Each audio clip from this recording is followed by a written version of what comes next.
Hey, Geoff Wilson here in the Arctic. We're in the middle of a beautiful snowstorm, just gentle flakes coming down. What better time than to run through my layering system that works over so many miles of freezing cold hostile territory. So this may be different to other people's systems. It's just a system that's worked for me. So step one is a beautiful underlayer. Now, I love merino wool. I've tried bamboo products. I find them itchy. This particular layer works beautifully. What it's trying to do is get that sweat off your skin so that you can then vent it out of your system. So a really nice top base layer, bottom base layer. One really important thing which we don't often think about is the seams on the base layer. So if you're pulling a sled or kiting in a snow environment, you've got compression around your hips and waist. Just having a thick seam will, over a matter of a month, turn that into a big sore on your hip. So look at the seams, run your finger over them.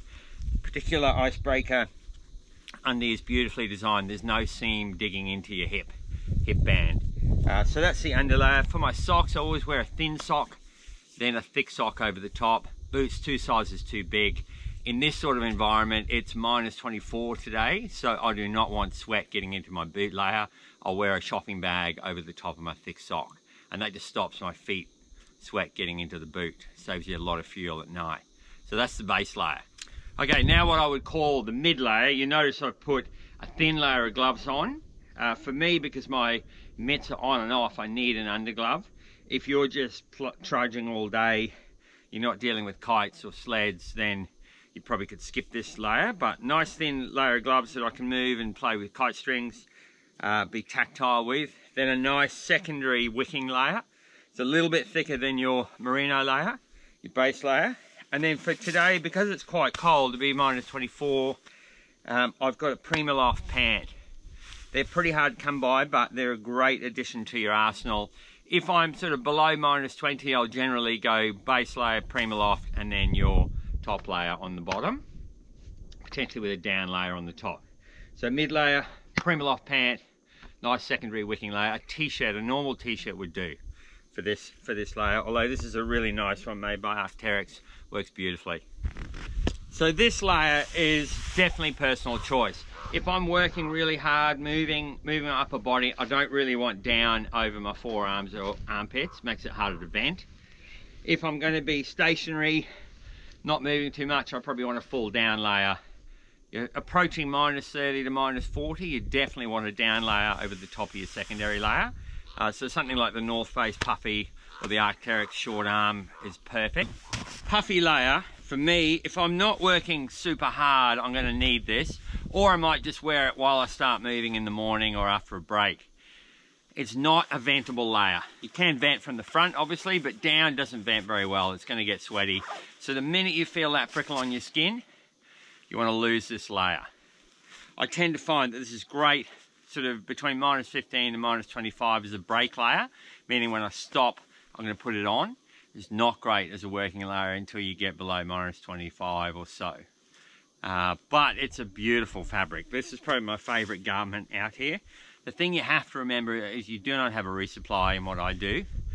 If you're skiing using this layering principle, you still want to vent, because we all know at the last couple of lifts of the day, you're cold, you're really cold, you're tired, and you've allowed moisture to get into your layering.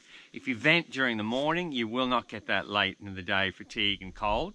So just remember, vent, vent, vent all day. Okay, so the tertiary layer, in this case, I've used a bib and brace. I tend to love a bib and brace because I don't get any kidney pain or kidney freezing or snow down your back. I have had, on an Antarctic journey, a full frostbite injury across the midsection. So I'm paranoid about that area getting re-damaged. So I always use a bib and brace. I love this material. It's the Futurelight, more eco-friendly version of Gore-Tex, come out through North Face. I was worried it would be too light, but it's performed brilliantly out here in the Arctic. So that's my base layer. I'm preparing today for a cold day, so I'm going to keep my down on. I've got my final light top layer jacket on.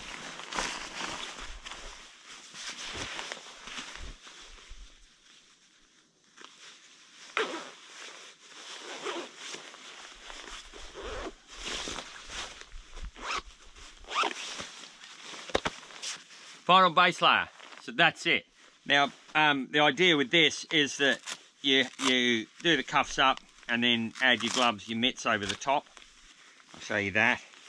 It's a great layer. It's super light, very easy to move in. I really like it. And then with the rough added, if things really get horrible out there, I can create that microclimate around my face. It's so important to avoid frostbite, nose and face.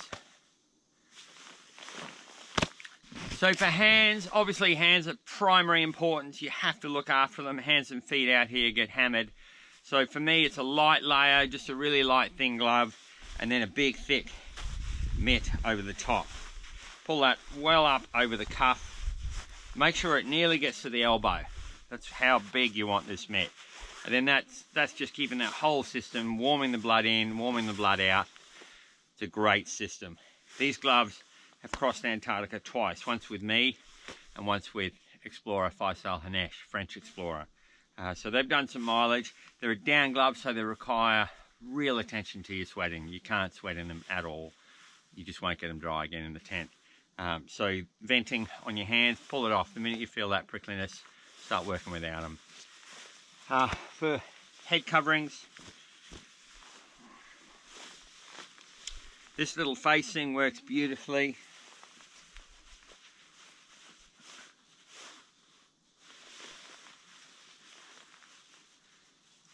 That's the North Face option, goggles over the top. You can cut the slit for your mouth if you feel fogged up in there.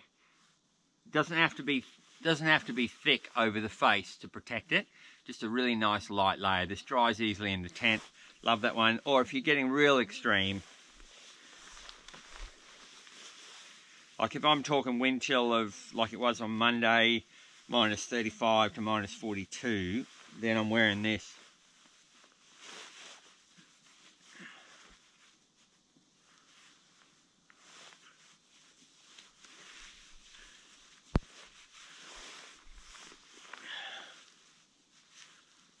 So wind chill in excess of 30 below, you're going to want something like this. Just a slit for the mouth, cover the nose, that's a really important bit, goggles over the top, and then laterally you're protected. You can pull that down just to cover that little bit of skin here.